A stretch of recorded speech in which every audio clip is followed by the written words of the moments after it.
Bagaimana pemerintah Jakarta bersiap menghadapi banjir? Ikuti wawancara saya dengan Gubernur DKI Jakarta Basuki Cahayapurnama.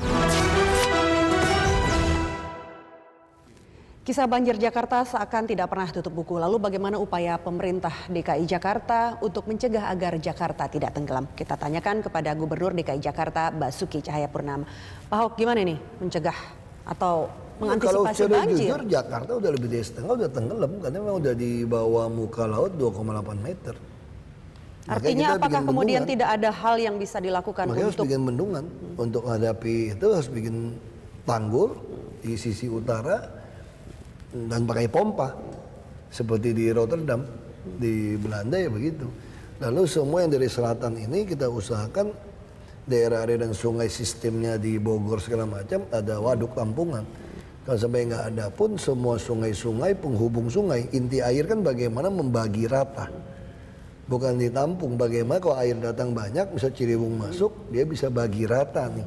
Kan ada sisi hujan yang tidak ada. Tapi dulu kan terjadi 600-800 penghubung sungai, 13 sungai utama ini, waktu tidak banjir dibuang-buangin sampah, terus lama-lama didudukin kan. Rumah-rumah menduduki, sungai-sungai jadi sempit, jadi dangkal, dibuangin sampah, ya begitu air datang ya nggak bisa nampung. Makanya sekarang saya katakan begitu utara tanggul dan pompanya beres, maka kalau orang kebanjiran itu pasti di selatan atau di timur misalnya, atau di barat kalau nggak beres. Tapi itu karena masalah sungainya kurang lebar. Harusnya kalau dia lebar jalannya cepat semua, yang tenggelam utara dong. Kalau utara tenggelam cuma gara-gara pompa rusak atau nggak ada pompa. Karena pas lagi air datang, lagi pasang, gimana? Pasti ngandelin pompa. Orang di bawah muka laut kok. Jadi inti cuma itu aja. Yang tinggi kan selatan, yang rendah kan utara. Utara di bawah 2,8 meter. Atau bikin tanggul harus kuat. Tanggul harus siapin waduk-waduk. Kenapa? Seawall. Kalau Anda nggak siapin waduk, nggak tanggul biasa dulu. Kalau seawall kan berikutnya kalau orang mau bikin. Menurut saya juga itu nggak segampang itu. Anda jadi bikin masih satu akan seawall, dipending? kalau Anda bikin satu seawall tertutup, ada 13 sungai yang kotor, kira-kira jadi danau bak sampah nggak? Artinya seawall menjadi proyek yang masih dipending saat ini? Masih ada kajian-kajian, masih dikaji. Sekarang yang penting nggak usah angan-angan seawall dulu lah, kayak Pandai Indah Kapuk, Muara Karangpluit aja udah nggak banjir kan? Karena dia punya sistem border, sistem pompa, tanggul untuk pompa.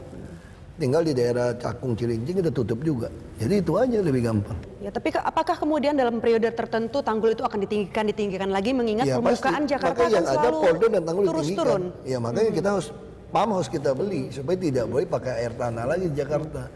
Dan kita mesti ada waduk di Ciawi yang bisa mengisi air ke reservoir sehingga dari gunung itu di bawah lapisan tanah itu terisi air.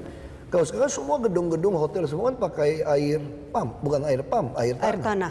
Itu yang membuat tambah turun. Masalahnya Palija zaman dulu Aitra bisa dijual sahamnya dikuasai dari swasta dengan kontrak yang sangat merugikan DKI sebetulnya. Nah itu kita mau beli kembali, tapi kan ada yang gugat lagi dari LBH. Jadi masalah Jakarta memang kompleks, tapi kita bisa atasi kok. Sekarang juga saya katakan kalau tidak ada jebol atau kecelakaan apapun, nggak ada lagi banjir berminggu-minggu di Jakarta. Kalau persoalan selatan saya tenggelam, ya wajar dong sungai Anda masih sempit-sempit. Tapi juga tetap kan Anda sempit-sempit di sini, tetap airnya kan pelan-pelan ngalir ke sini kan. Nah tetap beres juga. Makanya banjir Jakarta sekarang nggak ada cerita namanya tergenang berhari-hari. Nggak sampai sehari juga beres.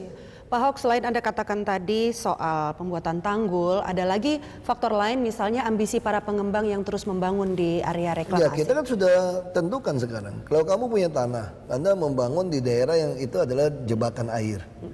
Maka kami tidak akan izinkan. Lalu Anda mengatakan saya rugi. Kami beli harga tanah Anda berapa. Kita tetap jadikan fungsi seperti danau semula.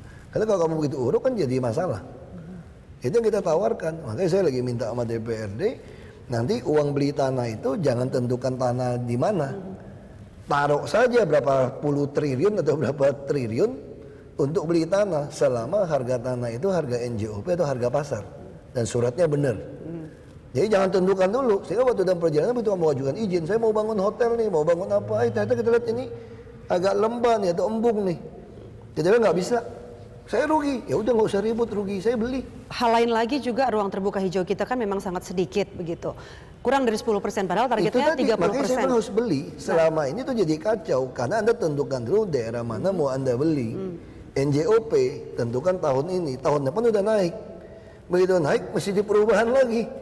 Orang yang jual tanah mau nggak sih tanah kamu diijonin harga lama, bayarnya tahun depan? Kamu kan mau beli tanah juga tempat lain. Itu kelemahan di situ. Makanya saya perbaiki dengan cara taruh uang aja. Yang penting dapat uang berapa, siapapun mau jual tanah selama uang cukup kita beli. Pak, satu lagi nih, bagaimana kemudian Pemprov DKI memberikan efek jera kepada warga yang masih tinggal di bantaran sungai dan menjadikan sungai atau bahkan laut sebagai kita mau tempat tidak sampah mau harus raksasa? siapkan rumah susun, pindahkan mereka. Itu targetnya selesai kapan Pak? Tidak ada lagi orang yang tinggal di bantaran mudah-mudahan sungai? LKPP bisa menyetujui pembangunan rumah susun itu masuk dalam e-katalog, tidak di tender. Dia menggunakan faktur pajak, misalnya BUMN, Wijaya Karya, Adikarya kan banyak jadi kontraktor di perusahaan apartemen swasta nih, perusahaan properti swasta. Itu ada faktur pajak, berapa per meter perseginya. Nah itu aja dijadikan sebagai e-katalog, langsung kita pesan aja 500.000 unit. Nah kalau masih tender-tender setengah mati. Masa utama kita nggak bisa menyiapkan rumah susun untuk pindahin orang yang tinggal di dalam sungai maupun di inspeksi sungai. Dengan kata lain, kalau rumah susun jadi itu mereka akan kita pindah dorong, semua. kita paksa. Sekarang orang tuh bukan cuma tinggal di jalan inspeksi, tinggal di dalam perut sungai. Itu yang masalah. Bisa selesai dalam periode akhir kepemimpinan Anda? Tergantung sistem LKPP atau gimana. Dalam 3 tahun nggak mungkin selesai. Berarti perlu periode Iya. kedua? Ya. Baik, ya Pak Ho, terima kasih telah berbincang bersama kami. Semoga terobosan-terobosan ini bisa mengurangi banjir di Jakarta. Terima kasih.